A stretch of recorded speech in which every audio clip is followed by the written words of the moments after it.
wants to work? Which work? Sure.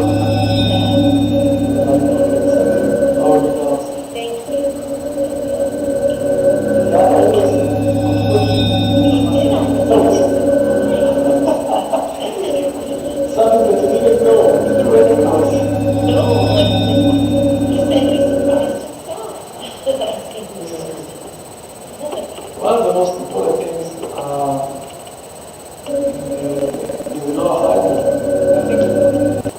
Okay, we're going live in 3, 2, 1. You're live. Good afternoon, everybody. Good to see you. Good to be with you. I will say today a few notes, and when we'll finish them, we'll have something, a session together again, or something between us. But I will start with a note about yesterday, with all the questions that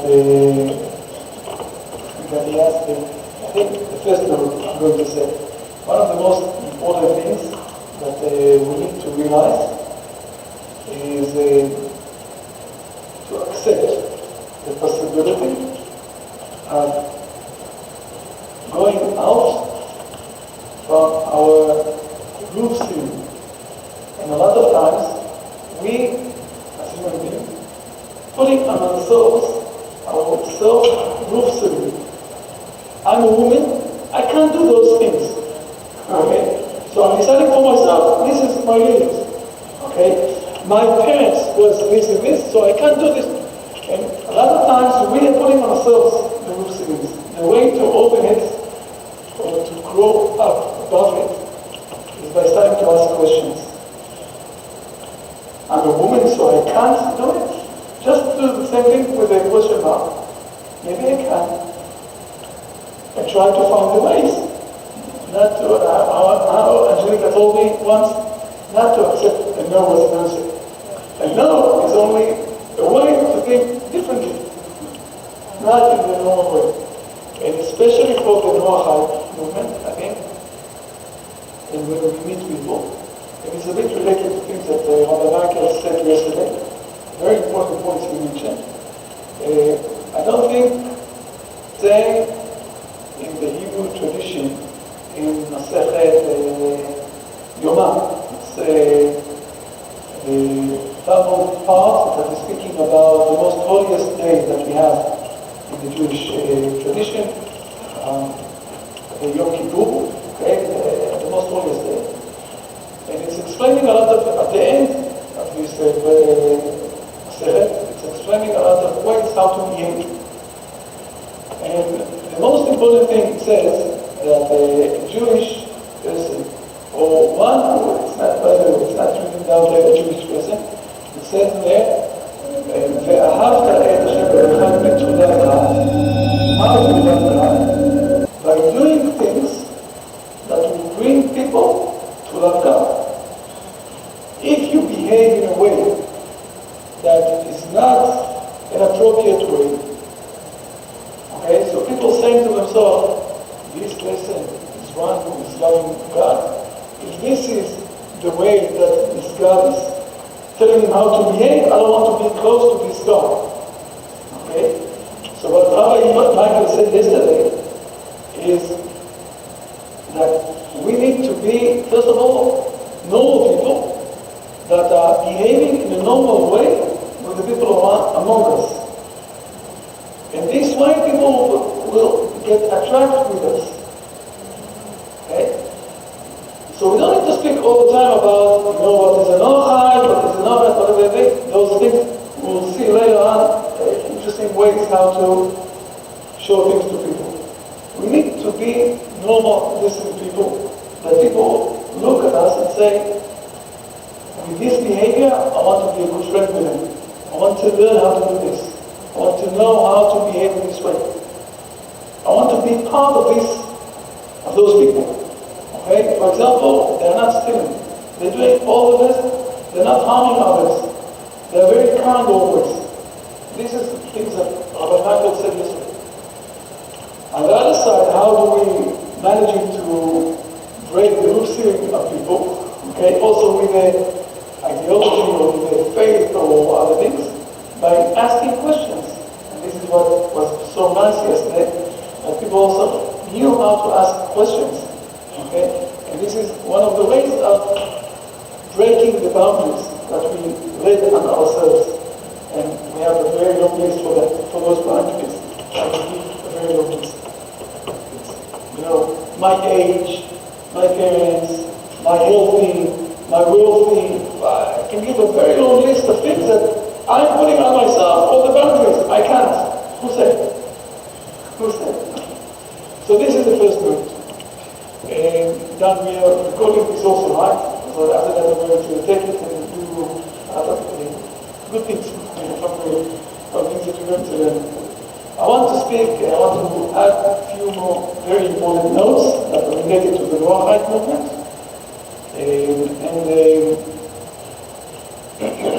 things that we can learn in principle, but it's also very practical things. On my way here, okay, I've got a message from Noahide in Texas. And she was very upset with the situation that the Rabbi convinced her daughter and her son-in-law to move to a different country and to convert to Judaism and to be against their parents, against her. If I will read it, you will cry over. It's really, really hard. And this brought me to a situation that I wanted to discuss here. One of the most important things that he said all the time, that he knows what is the halacha and how to behave, and that's it. Nobody else knows. Only his way. So I want to say a few words about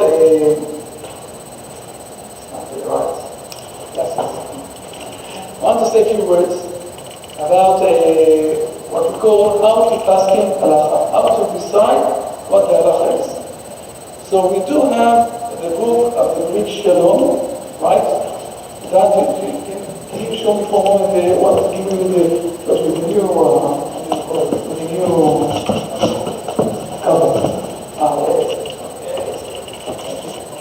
So we do have the Greek Shalom book. I think that you all know it, and we've learned it. In our lessons, we've learned all of this. By the way, today, on Tuesday, every Tuesday, Rabbi is also giving lessons on this book. And we have it all on the internet. We're not hiding anything. It's very important.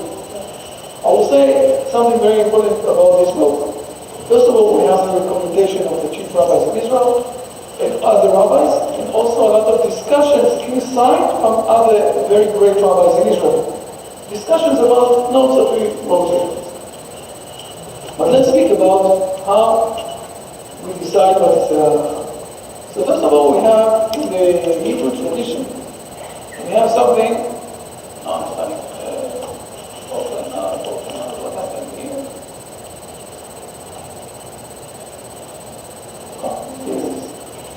We have verses. What we call Sefer Dvarim, Deuteronomy. This is the word. It's in chapter 17. Let me see if I will not. Yes, chapter 17. And it says like that. If a matter you two in judgment, between blood and blood, between judgment and judgment, between illusion and illusion, and you don't know how to decide what to do. So what you need to do, then you should rise and go out to the place of God, okay, where God chooses. What is the place that God chooses? He chose Jerusalem, today we know. Okay. In those days, it was in the desert. Moses didn't know exactly where he was to choose. After 400 years after born in Israel, he chose Jerusalem. And then there is a system how we decided about it. The halacha. It was the Supreme Court of the Hebrew nation. For 1100 years, we didn't have any conflicts. All the conflicts were decided and closed in this Supreme Court. Fair enough. After a few few years, we know that there was also the exile, and this place was called the Sanhedrin. It was moved. It was moved from Jerusalem. It was moved from Jerusalem. And it was called the Sanhedrin, a different name, a Greek name. And they lost the possibility of deciding to kill people. Okay? At the beginning, the Supreme Court had the ability to kill people. Capital punishment. Yeah. But after they moved from Jerusalem, they lost it. Okay, fair enough. But it's continuing on. Because after that we went to an exile, we left the Israeli state. So how do we decide what is the halacha? How do we decide how to behave? What is right, what is wrong? How we do it? So we have a book. So we call this books that are having there inside all the last words, we'll call it like that, of the halacha side. It was at the beginning it was a Mishnah, and then it was the Talmud, the Hebrew, the Babylon Talmud and the Jerusalem Talmud. Those are the things that are deciding what is the halacha for everything. But still, or we'll say like that, there are few arguments or few main groups how to understand the Babylon Talmud and the halacha side. There is what we call the Geonim and the Maimonides. We have the mainstream string of the Ramban and the Tosfot. They are a bit unique. There are a few ways how to understand the Talmud, and there are a bit of arguments, but mainly we have those 2 or 3 main ways how to decide the halacha way. Since then, we moved another step. 400 years ago, there was written, or Rabbi Yosef Karo wrote down, the Shulchan Aruch. And the Shulchan Aruch is the thing that is deciding what is the halacha. It's not finished there, because it was 400 years ago, and what we have today, it's something that we call, and this is how it's beginning, that we have what we call the Mara De'ata. The person, the rabbi that is in charge on a specific town. Each town has its own rabbi. Okay? There are rabbis who are very great. There are rabbis who are very, we'll call it minor rabbis, just in the beginning of the steps. They don't know so much, they have no experience, whatever it is. But still, the person, the rabbi who is in charge in this specific place, he is in charge of the halacha, and whatever he decides, it's what's going on. This is what is decided. We saw this in Jerusalem, in Israel, in the last 20, 30 years, where 2 great rabbis, Rabbi Yosef and also Rabbi Noahide, when there were arguments in places in Israel, and the people in those places went to those great rabbis who are really phenomenal rabbis, those and they said to them, but they decided this one, and we think that it's a wrong thing or something like that. And you, a great rabbi, you decided something else. And those great rabbis said to them, listen, maybe we decided something else to our community. But in your community, he is a rabbi, and you will listen to him. And I know again, in a personal level, and a situation where someone was so against his rabbi in his place, that Rabbi Mordechai, I would say, pushed a situation that they threw him out from the community. They sent him out to other places because he didn't accept the say of the rabbi at the place. Now, the Noahide are not obligated, of course, they had for the Mara. They're not obligated for that. We don't know for anything that they, or from any halachic way that they took the Mara. But it is very important to have a rabbi. This is the most crucial thing to have a rabbi. And this thing of having a rabbi, this is a main difference between I'm learning the Bible, the sources, whatever it is from the Jewish things, with my own mind, or I'm getting it through the stream of the Hebrew tradition along history. This is the main difference. Or we'll say it like that.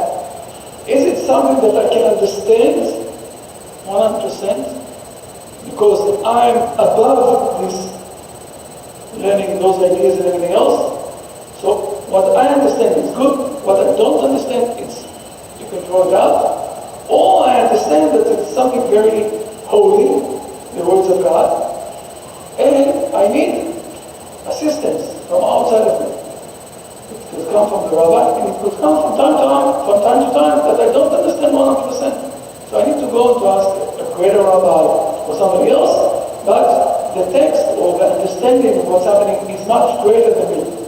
Those are the two differences. So to have a rabbi is very important. This is one of the things that we are trying to do in the Noahide Center. And there are good rabbis. Always I'm saying always, two main principles. Okay? First of all, I'm always approaching and asking the rabbis, to sit down together and to discuss the halachas, so the Noahide won't be confused. Okay? And if Rabbi Goldberg, for example, yesterday we spoke before that and everything else, it's okay. But I also gave him the Shalom book in the Hebrew side, and I showed him all of the details that we have inside. And it might be that some things he disagrees. It's okay. So let's discuss it. There are ways how the rabbis are discussing things, just like I will say, if you can compare this, okay, in the universities. How exactly the doctors, the professors are speaking one with each other. They have some sort of a way how to discuss things, right? If it's by publishing all sorts of ideas, speaking one with each other. There are ways how to discuss, how to have an argument. At the same level, there are also codes how to discuss things between rabbis. And this is one of the reasons why we took this Shalom book. Not only we wrote the halachic side, we also read all the small, tiny places where we took it out. And we have a lot of discussions with other rabbis. Not everything that we wrote down, everybody accepted. Or everybody accepted. It's okay. But we have the way how to discuss. And we, as rabbis, have the obligation to discuss between us, to reduce, I will say, all the debates that we have, so to be straight ahead and forward to the Noahide. Even though I must admit, some of the things we will have debates. In a moment I'm going to mention one of them. Okay, so this is point number one. It's related to the rabbis, to us, to do with this thing. The second thing is, I'm always urging. I started with this thing in Masechet Yoma. If there is a rabbi who is doing separation between families, between couples, between people, he is not in the wrong path. Go away from him. Go away from him.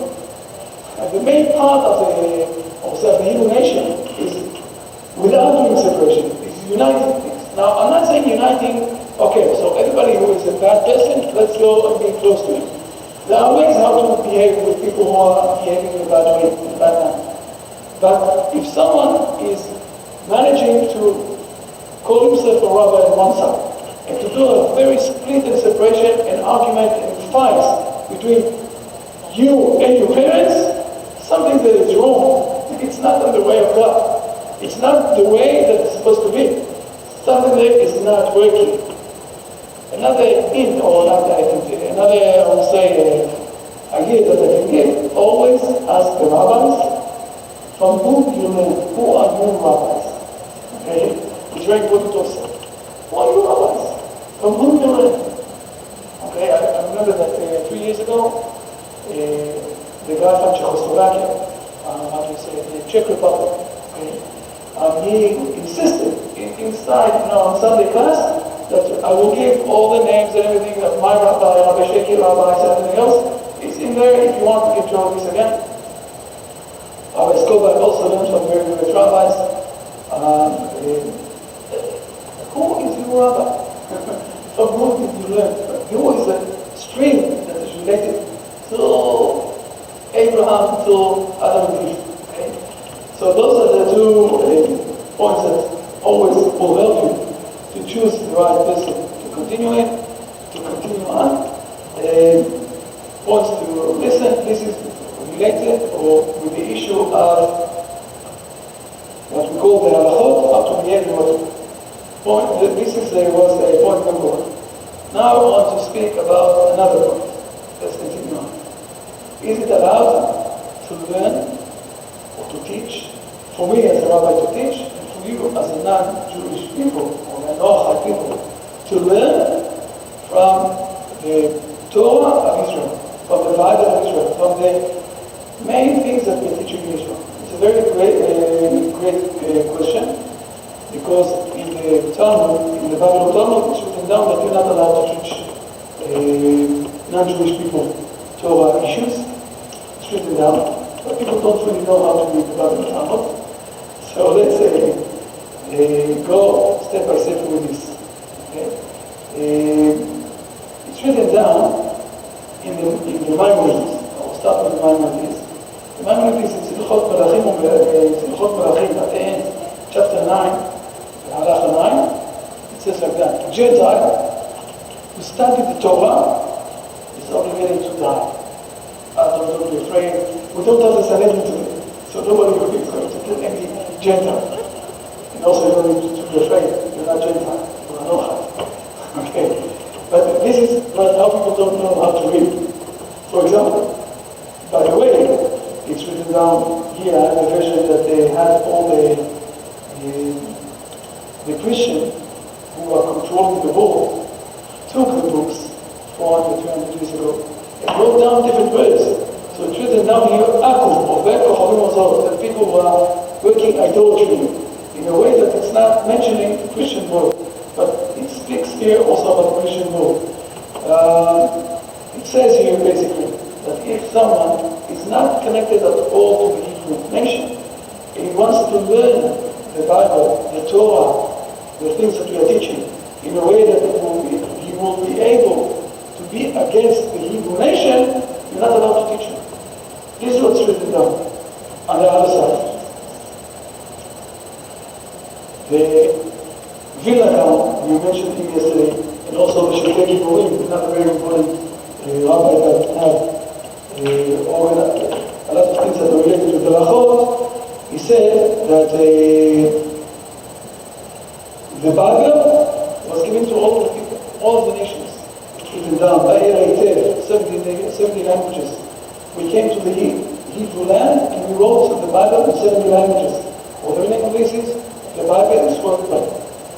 And the question is about parts of the oral Bible. Are we allowed to teach all the oral Bible or not?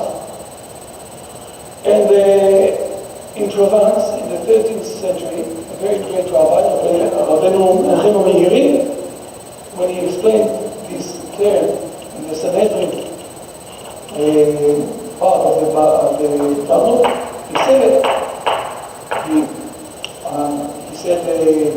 he explained that those who want to learn to get related with the Hebrew nation, or by converting, or by becoming a Noahide, they are allowed to learn everything. He's writing it down. Okay? And he was also one of the great rabbis, Pastor Noahide. And Rabbi Elyashiv, one of the great rabbis in the 20th century in Israel, he said more than that. He told a very interesting story in Baba Kama. We said this part yesterday. Baba Kama is the first part that is explaining how to give space to others, not to harm others. And there is a story there that Rome sent to official people. Towards the sages of Israel. And the sages of Israel taught them everything. All the Bible, all the Bible and the written Bible. And Rabbi Elyashiv says that from there we can learn that when the people from outside of Israel are coming and asking to learn from the Hebrew nation, we are obligated to teach them everything, as the story is saying. Okay? So this is another very important Rabbi saying it. And another thing that we must mention, Abraham, when he taught all the people of the world, okay, a lot of faith issues, this is not even a question. We are all in the path of Abraham. Faith issues, for sure we must teach, and we must learn, and we must understand how exactly to learn and to know who is God and who are worshipping and everything else. And it's also said that at the end of the days, everybody is going to learn those things, and who are going to teach them the Hebrew nation through the whole Bible, with the written Bible documents. So I think that I will conclude this specific note with the blessing that Abraham got, that he will, by Abraham teaching all of the nations, there will be a lot of blessings to all of humanity, to all of the world. So we must teach those things of faith and also the things that we have today. There's also another very important rabbi, I forgot his name, after the Holocaust, he got a question about teaching on the radio, that we know when we're teaching on the radio, he was living in Switzerland, so teaching on the radio, also non-Jewish people will listen to him. And he said also, after we saw the Holocaust, it's very important to give the ideas of the Hebrew nation to the world. And I'm saying, today it's very clear, those are things that we need to do. It's not even a question. So this was the second point I wanted to mention today. Now let's go to the third point. If you have questions, it's okay. The third point, I want to go inside to a very interesting debate in the Hebrew nation about keeping the Shabbat. Let's speak about keeping the Shabbat. There is a saying in the Halacha, in the Talmud, it says like that, Goy shel Shabbat, chayav mitah. Okay? A Gentile, someone who is a non-Jewish person, let me say this, if he is keeping the Shabbat, we must kill him. Don't be afraid. We don't have the Sanhedrin today. It's out of Jerusalem. We're not killing anymore. Okay. But how can we do it? This is people who really like to quote this thing. On the other side, let me quote you the Maimonides. The next halacha. Remember the halacha that we said that a non-Jewish person who is studying the Torah is obligated to die, that we explained already. But the meaning of this, now let's explain something from the next halacha. It says like that. Ben Noach, I will say it in Hebrew and then I will say it in English. Ben Noach, שרצה לעשות מצווה משאר מצוות התורה כדי לקבל שכר, אין מונעים אותו לעשות רק מלאכתה. Now I will say it in English. Okay? A Noahide, okay, who wants, I'll read it here. We should not prevent the Noahide who desire to perform one of the Torah's mitzvot in order to receive reward from doing so. Now the question is, what is the meaning of Mish'ar Mitzvot Torah? Is the meaning of Mish'ar Mitzvot Torah the rest of the things that he is not obligated? So he is obligated, and Noahide is obligated to the 7 laws. Is he allowed to do everything else except for the 7 laws? Or the rest of the laws, the meaning is except of doing the Shabbat?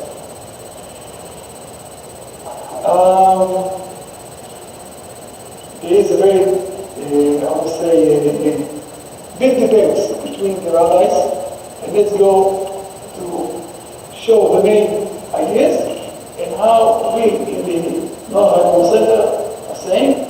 I know that a lot of rabbis have a lot of questions, but we never heard from the rabbis who are very against the things that we're saying any say exact detailed question, but only, we can't say like that. Okay, but there is a way how to speak between the rabbis, okay? I'm going to put now in front of all of us few sources to understand. I will start with the Tosfot. Tosfot is part of the rabbis who explained. They were living, most of them, in Germany and in France in the mid-age, 400, 500, 600 years ago, more or less in those times.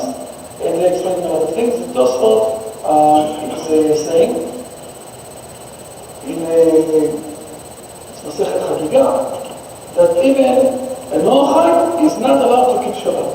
We need to know that there is one way. There is another different way. Rashi, a very important commentator that we have, he says something else. He says that every non-Jewish person is supposed to keep the Shabbat through Shabbat. Okay? We know now we have two open range, I will call it like that. One is saying you're not allowed to know, the other one is saying you must do it. But we need to start to know what is happening, with the halakha stuff. The Chaim Sofer, a very, very important rabbi who he was living in Hungary, I think, if I remember correctly. And he says, I'm giving you the sources because I know that after that it's going to be on the internet.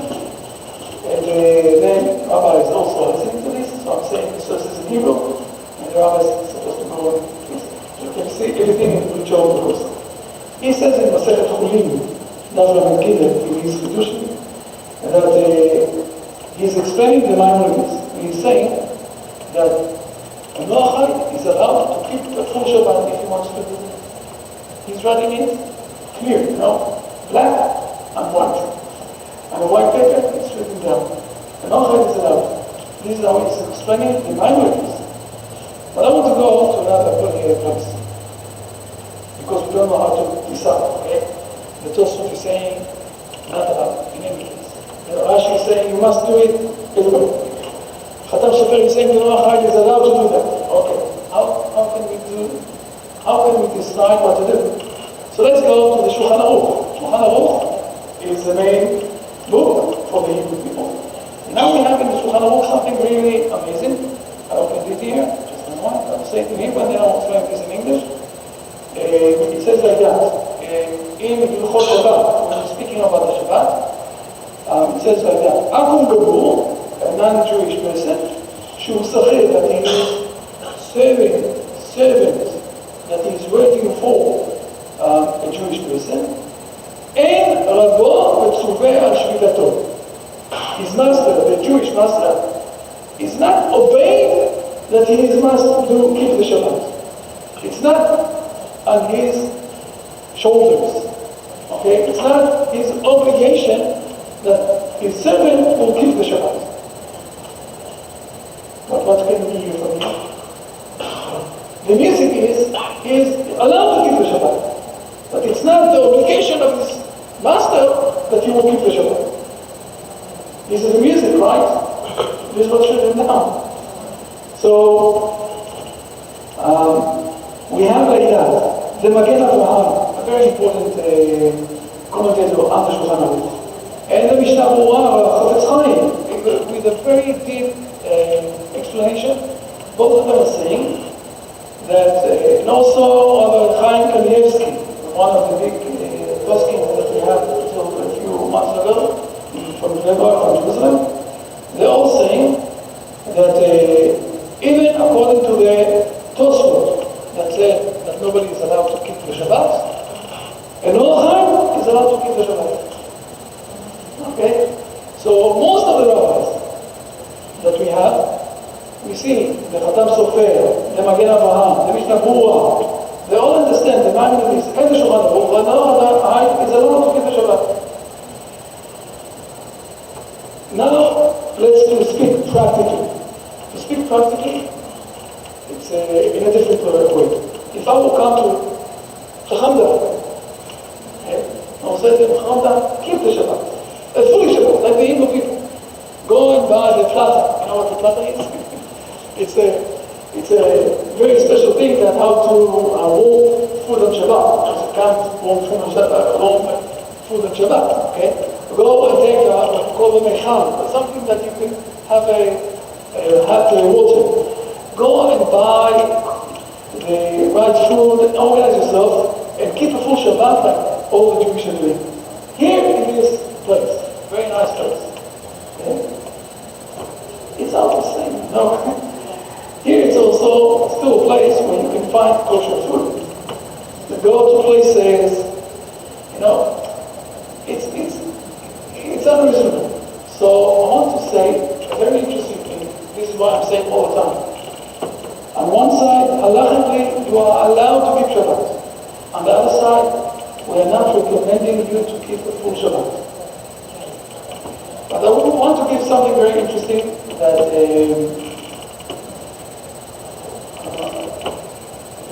wrote his name. He passed away 2 months ago, something like that.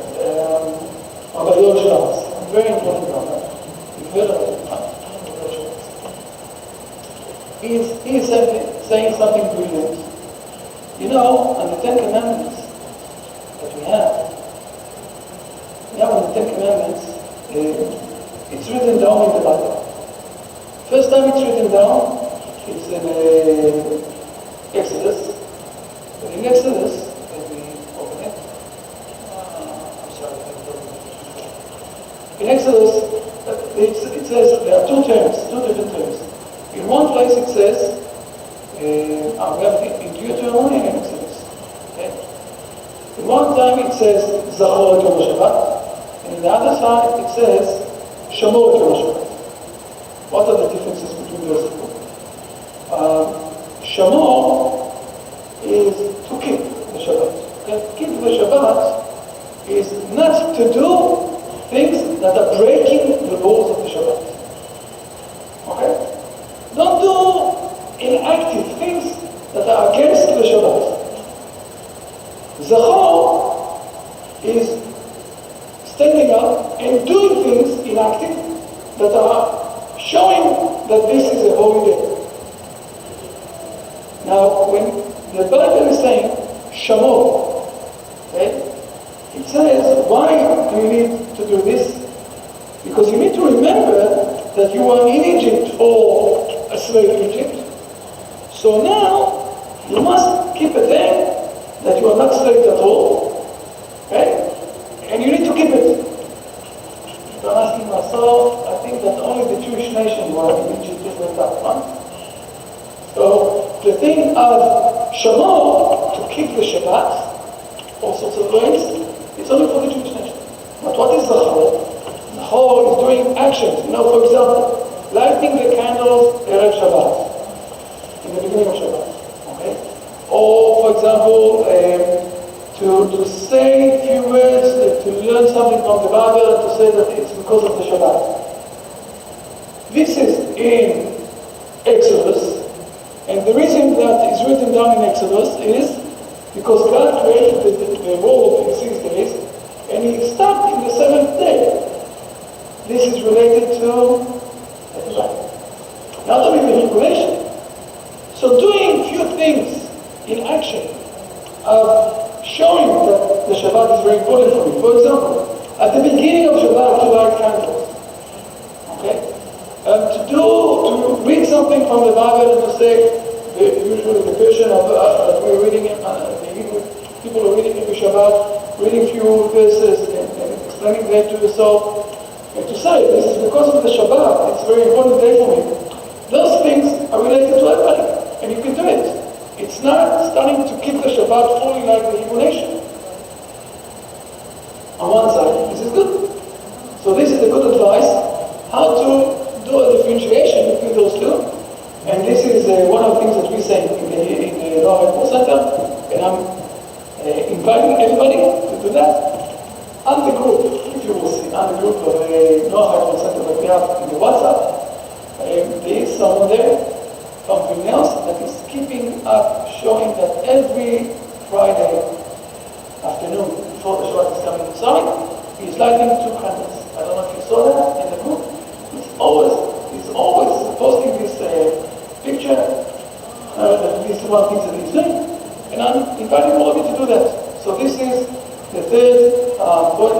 Yes, please.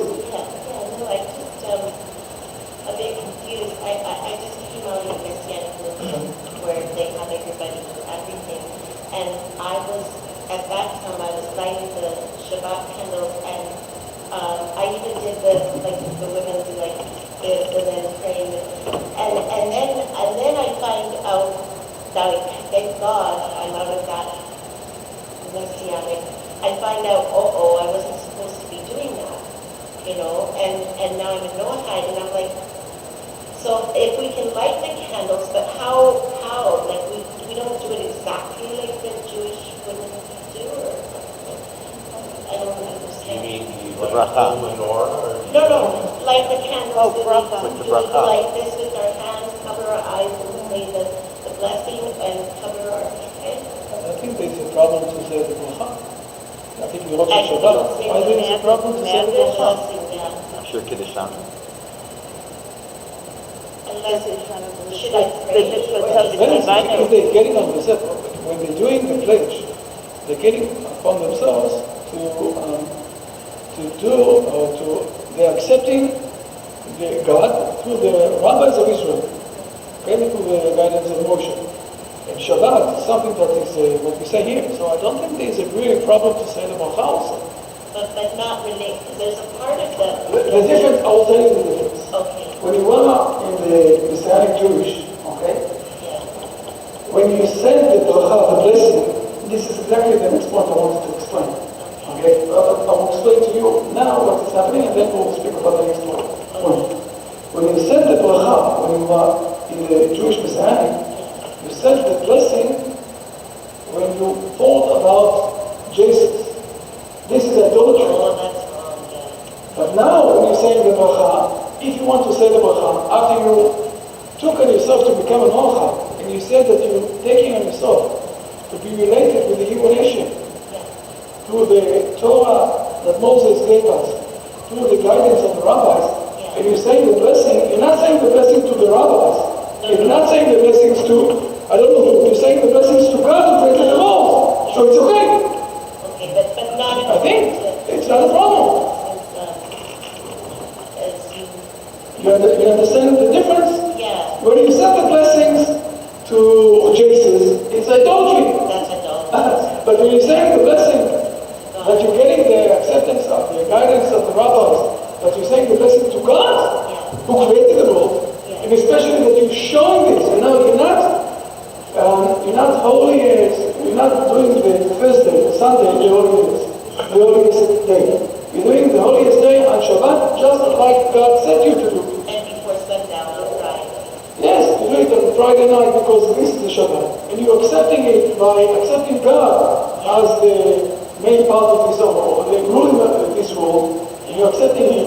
So this is excellent. Yeah, okay. This is a very big difference. And now when I say, for example, the blessing, I say even, like, Baruch Atah Adonai Elohim melech haolam, and I stopped, because the rest is for Israel, isn't it?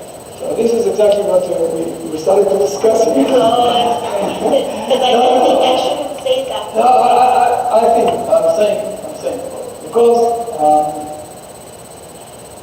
this is where the thing that we discuss, okay, in the Britol, in what you call the Noahide person, Yeah. because there is a possibility that you can accept on yourself to do a full Shabbat. Okay, we're not recommending this, but we can do this. Oh, wow. But we're saying, okay, that you can do that. And you accept it on yourself by becoming a Noahide. Part of the pledge that you said is that you're accepting on yourself not only the written Bible, but also the oral Bible. Okay? According to Moses and the rabbis. So you're accepting on yourself to behave, okay, in this way. Now, the Shabbat is something that is also related to you, as we explained now, okay? Because you're mentioning that God created the world in 6 days. In the seventh, He is resting. He's a Sabbath, okay? And you're accepting on yourself. When you're accepting to do the Shabbat, to mention the Shabbat, to light the candles of Shabbat, basically what you say when you're blessing God, okay? And you accepted it through the Hebrew sages, So you're saying, I believe in God who created this world. It's okay. Yeah. You can say everything. You can say everything. It's okay. I think yes. Okay. Because I don't want to do anything that I want to do it the right way. And I don't want to So when we will be after 120 years, okay? After 120 years, I assume with the ages it will be, for me, a bit earlier than you, but it's okay. And when we will be there, God will ask you, how come you accept this blessing? So I will come and assist you. I cried, but I can't do the Shabbat anymore, and it just broke my heart. Because it was so special. That's what I'm saying. You can do this, but again, why you can do this today? Because your mind is in the right place. Yes. It's not, you just say it's true. Again. Just to add to this discussion, another question for it. What I've heard is that if a Noahide does an act that's like a ritual, starting to make it a ritual, like that's not a good thing. No. So that's what I've When, heard. at what line does it become a new religion? Yeah, we don't want to do anything. I guess, and also I suppose also as well, this sometimes comes up. From my understanding, the best I can explain it is it comes down to a question of personal intimacy between one and Hashem. Your relationship between you and Hashem is not something for somebody else to question, so they don't put the strict hammer down on it. But when it becomes a ritual, the best way I've had it explained, if you do it to the point where you can't live without it, it's an addiction, and that's crossed the line. Or you when you profane, when you use you do something like you say God, you out of Israel, yet you're not a Hebrew person that was ever in. So you cannot superimpose yourself onto the text or abuse it. Abuse it in the sense that it's a ritual, or when you start to tell somebody else, they've got to do it. When it's not commanded from Hashem, you've made it a new religion. So it's a question of personal intimacy between you and Hashem. I don't believe the way Rabbi Goldberg explains it is he's trying to encourage that relationship with Hashem for Noahide, okay, and keep the door open, right? And I'm not, sorry, just to clarify, I'm not insinuating that Rabbi Goldberg is saying it in that way. I'm just only trying to add to the discussion because sometimes these actions do eventually lead down a path of where it becomes possibly a ritual. And I just wanted to clarify After chatting on this point with so many different rabbis, I really try to tell Noahides to be more careful of the area of profanity, right? To be on the safe side. In other words, it's not required of you. So why would you, take it upon yourself? take the risk. Yeah, and I find the ritual mindset, oh, well, I want it all, so I'll take it all, right? And they make it, they don't realize it's self-serving idolatry anyways, right? It's about what I want anyways. They miss the whole point of relationship with Hashem, which is, I think, is what he's trying to nurture.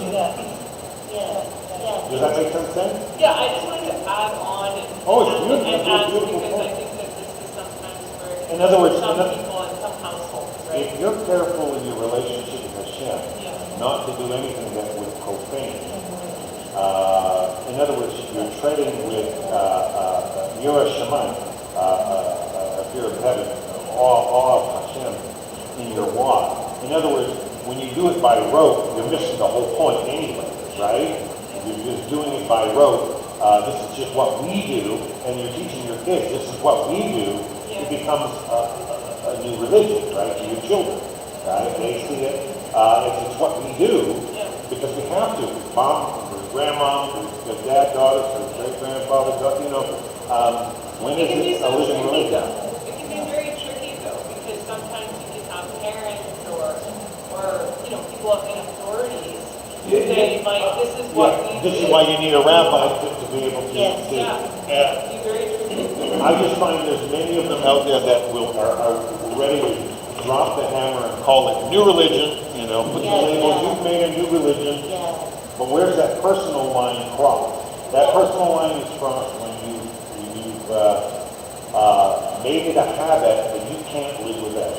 And this is what addicts do, drug addicts do, right? It's a habit they cannot live without. It's profane. It becomes a selfish, I do it because I like it, I want it, and that's what I do.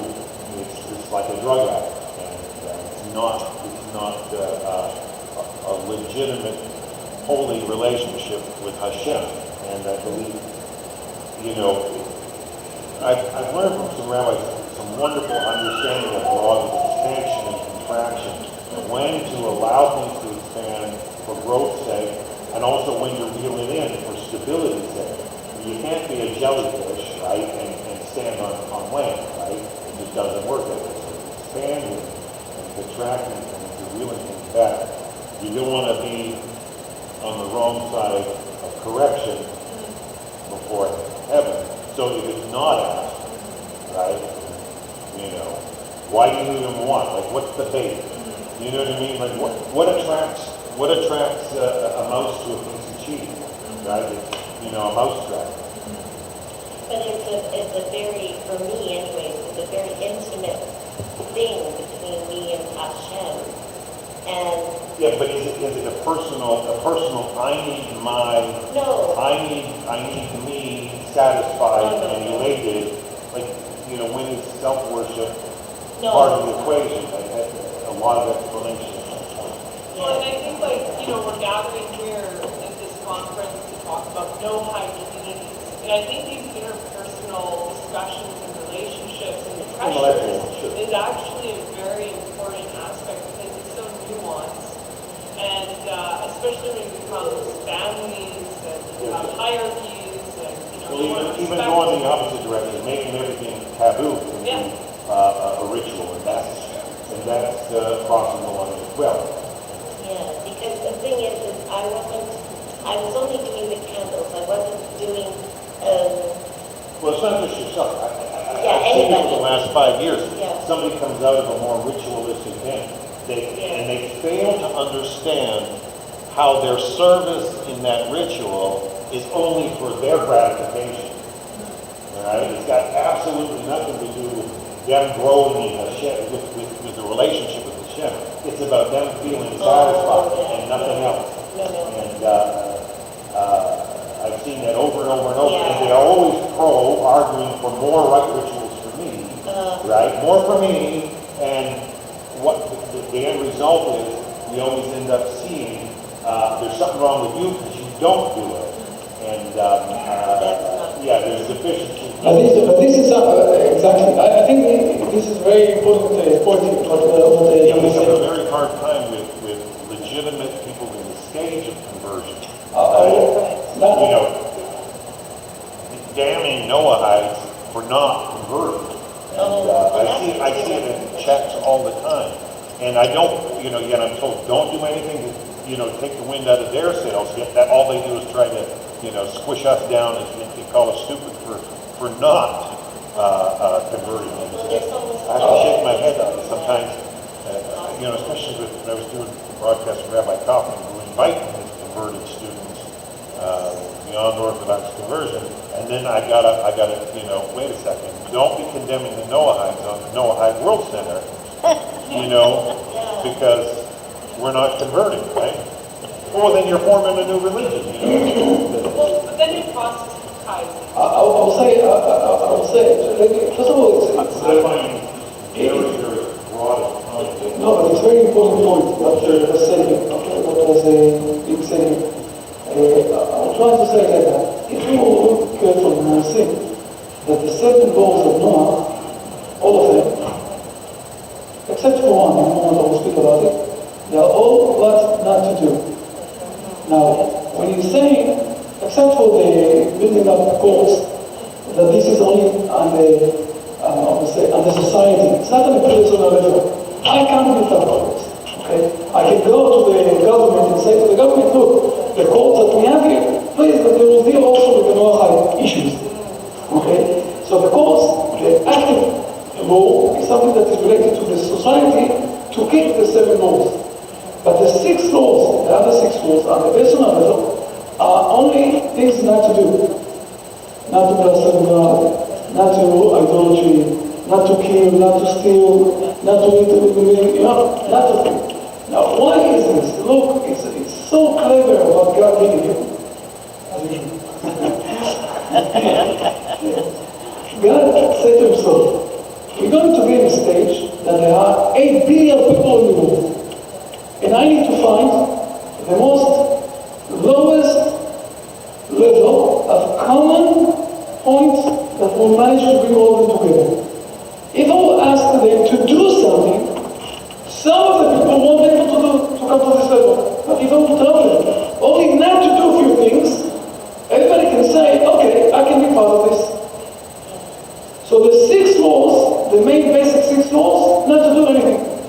Okay, don't kill. No, this is something that I can do. Don't steal. It's a bit hard, but I will do it. Okay, depends how much money you have to steal. Okay, don't do sexual immoral relationship. Okay, fair enough. Those are things that I can. Anybody in this world can do. Now, if you want to start to take upon yourself a few things, my first, I will say, offer, what we spoke yesterday, give charity. First offer. Let's see, are you serious or not? Okay, also I think it's true. You want to go one step ahead. I want to be something active. I want to get close to God. Give charity. Start to think different about the money that you earned in this world. It's your money. You want to take more things? Excellent. You want to show the relationship that God is the Almighty God that is here in this world and is holding everything in it. Fair enough. So you want to light candles on Shabbat? You can do it. Excellent. With the right mindset. So there is in this book, in the Brit Shalom book, okay, let me show this again to the camera. In the Brit Shalom book, with the new nice version, there are a lot of ideas. What yes, what not, how to do it, how not to do it. Are you taking it as a ritual that also he's supposed to take it, and he's supposed to take it, and he's supposed to... Who said? The only thing that I need to do, as the Maimonides said also, I'm not going to invent new things. The only thing I'm supposed to do, if someone is telling you, you're supposed to do also this and this and this as a Noahide, you tell him, I learned the Noahide rules. It's all negative things. How I can sit down, not do anything, leg by leg on the table, and I will come to the world to come. Don't tell me what to do. I want to also to assume more points to have connection with God. I will take it on myself. And if we teach this also to the next generation, okay, to our kids and everything else, they will also take more things than you even think. This was what happened. Even though our children are grown up now. You will be surprised. You will be surprised. Relate or connect it also to the things that we spoke at the beginning. Okay, about how to behave in a kind way, in a decent way, in a manner way, in the society. You will be surprised to see that your kids will start to ask you questions and would like to get connected to this issue, even though they're grown up today. It might take time, fair enough. But this is what happened. This is what's happening. I'm saying this from the experience that we see all over the world. Again, if you have a rabbi, that will start to try to do the definition between you and your kids, so which is wrong. Yes. Great discussion. Got a question about, so the 7 laws, and my understanding is that those are kind of top of the umbrella of other laws.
You know,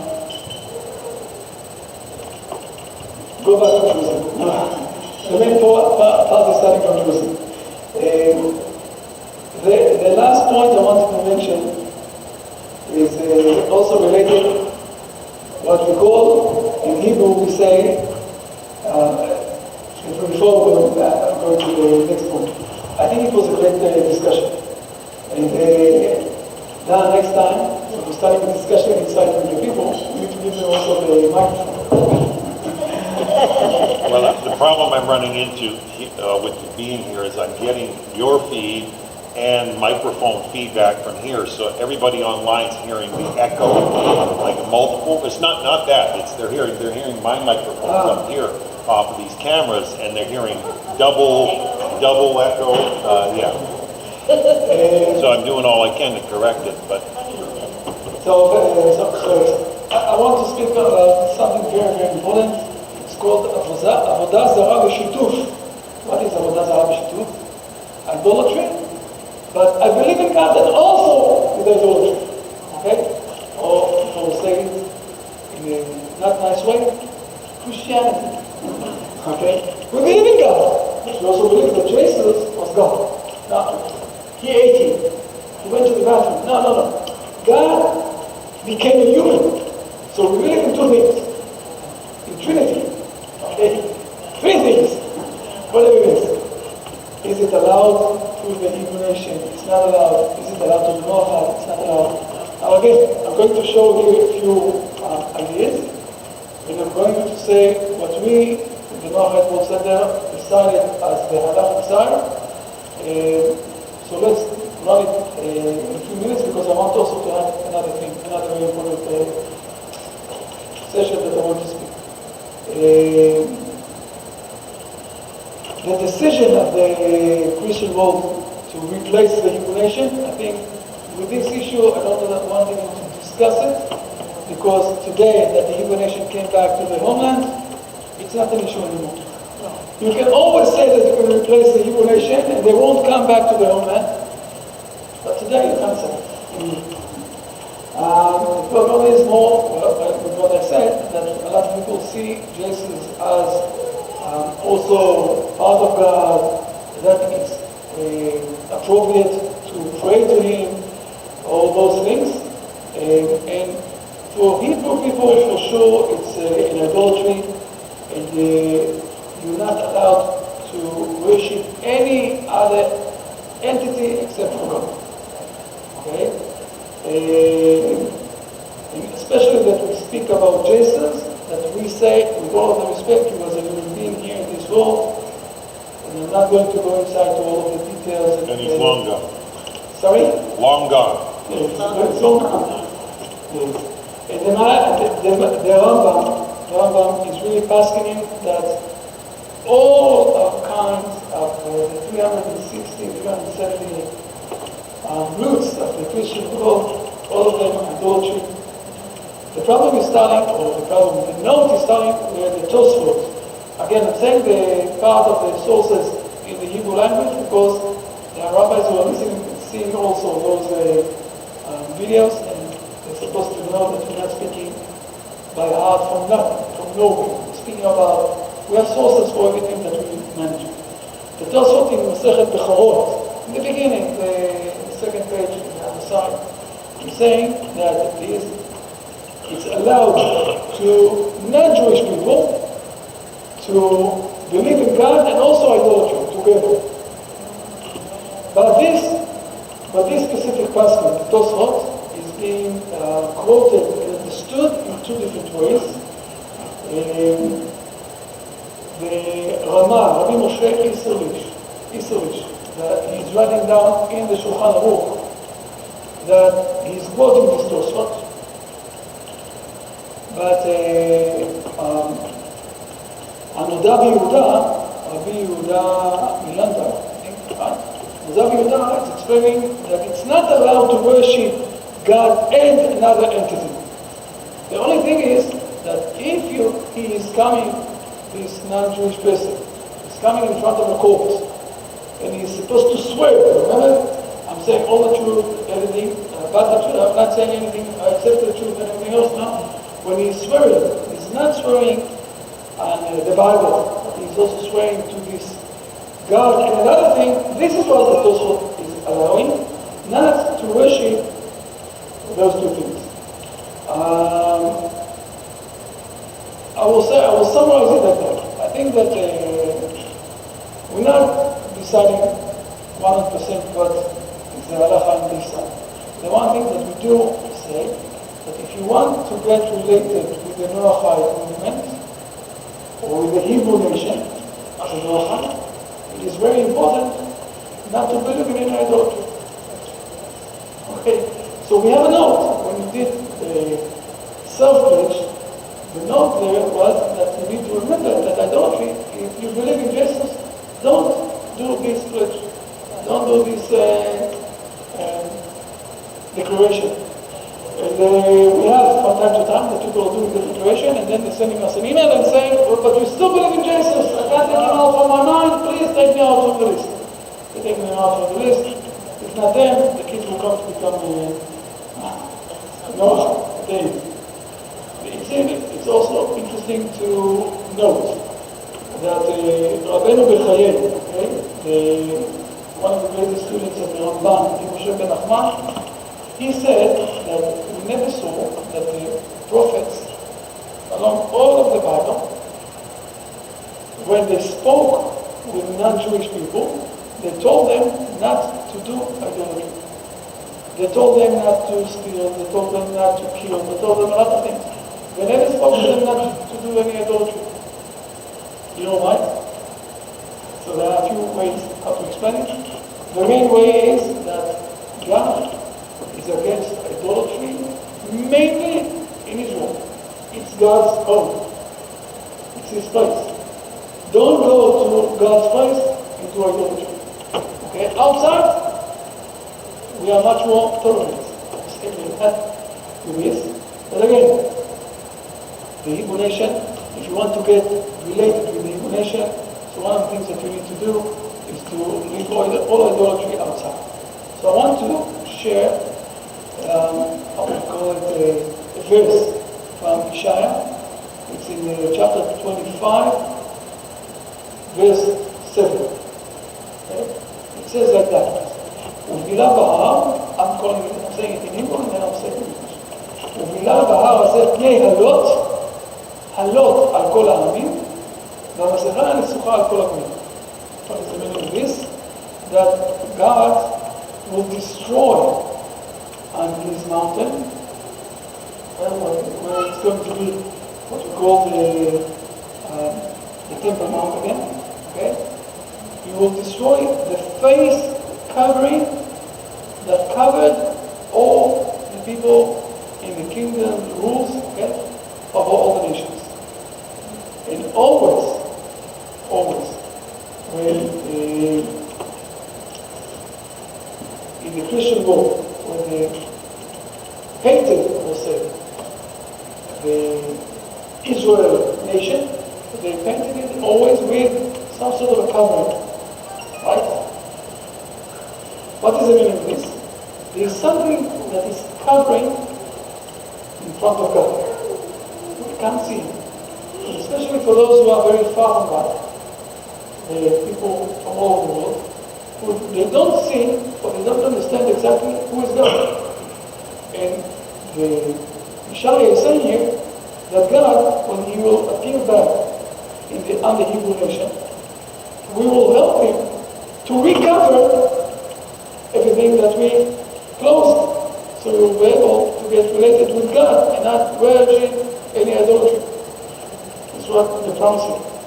So the first step is with the Noahide people. You're taking the first step. Flowers. Very important.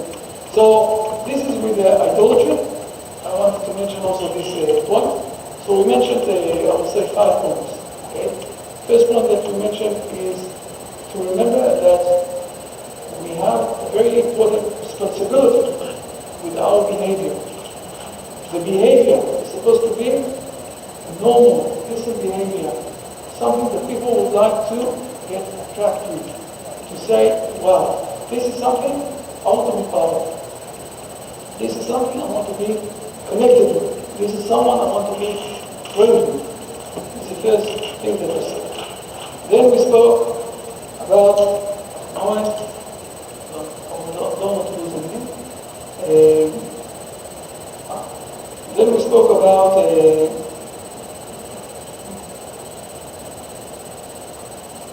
the way that we pass in Malach. Okay? We started with the Sanhedrin, but today I'm summarizing, so I'm calling again. It's very important to have a rabbi, to get the guidance of a rabbi, not only to decide for yourself. There's books, you can learn a lot of things on the internet, but speak with rabbis. I mentioned also ways how to find who are rabbis that are good to go to follow, who are the rabbis that it's good to move aside. Okay? So we also spoke about this. Then we spoke about are we allowed to teach Noahide? What exactly are we allowed to teach Noahide? And we said, today, again, the Noahide will center, this is what we're saying. We have a few rabbis with this. We are allowed to teach everything. And especially things that are related with faith. I will give an example for something for faith. Okay? Very important example. We had here yesterday and today two very important sessions about something very unique of the person, about the imagination. And how, with the imagination, we can create reality. Rabbi, very big applause. Very, very interesting. If you open the Goldberg, okay, one of the things that are related with everything that is connected to the foundation of faith, okay, Goldberg book. It's opening with a very interesting session of the dream of the king. The king there, it's a true story, by the way. The king is dreaming that he is not worshipping God in the right way. Why the Kuzari, Rabbi Yehuda is speaking about the dreaming? Why? And at the end you can see, or after a few notes, is when the way that the king is rejecting the philosopher is saying to him, listen, you're speaking with me about this and this and this and this, the very logical things, but I had a dream. And therefore, I can't accept what you're saying because in my dream, you're not right. This is what, it's written down in Rabbi Yehuda. But why did we start with the dream? So we can say, in the first level, we can say that we are dreamers. Okay? The Hebrew nation is a dreamers. When I'm saying that, we know that Joseph was a dreamer, right? He was dreaming. And when he went to Egypt, he was inside the cell. And what happened? The two servants of Pharaoh, they also started to dream. So it's conjunction. You know? He was a dreamer, so people around him. They went out. One of them was Pharaoh killed, and the other one was way to become servant of Pharaoh. And what happened to Pharaoh? He also dreamed, right? So it's very conjunction, the Hebrew nation. We have a saying, okay? Shir Ma'alot, Yeshua Adonai, Shivat Zion, Ha'inu Kachlomim. When God will bring us back to Zion, to Israel, it's like a dream for us. Okay? We are dreamers. So Rabbi is speaking about dreamers. But this is a very low level of understanding. The main level is that the Hebrew nation, okay, don't believe that everything that we have in this world we can explain and understand in the logic only. Okay? There is something above it, something much greater than that. And this greater thing is the prophecy. But what is the first step of the ladder to come to the age of the understanding of prophecy?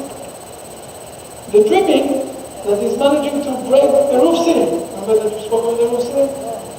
Okay? Only men have the possibility of dreaming out and to create reality through this, all the exercise that Cheshi taught us here. It is one of the most important things. It's one of the most important secrets that we have in the Hebrew tradition. Those things that she taught us. Okay? Again, learning some things that are the points that are related with the faith are very important, and we are not allowed to keep them only to ourselves. So this is was the third point that we mentioned. The fourth point that we spoke was about Shabbat. We spoke about the Shabbat, and it took us also to the rituals and understanding the boundaries. And the last one that we spoke was about the idolatry and what is idolatry. So those are points that I wanted to mention here. I think they are very important points for all of us. It's very important for me now that I have still a few moments. I have moments, yes. Until when? You've got another 40 minutes? Okay. What we're going to do now, with your permission, we're going to close the outside the, how do you call it, broadcast. And we're going to sit down together. Let's bring the chairs close. And we're going to see a few things on the internet that we want to share with those who came here. So first of all, it will give you a lot of strength. On one point, I will get also a few ideas from you on the other point. Okay? So that's it. Say to everybody goodbye. And let's get close and sit down next to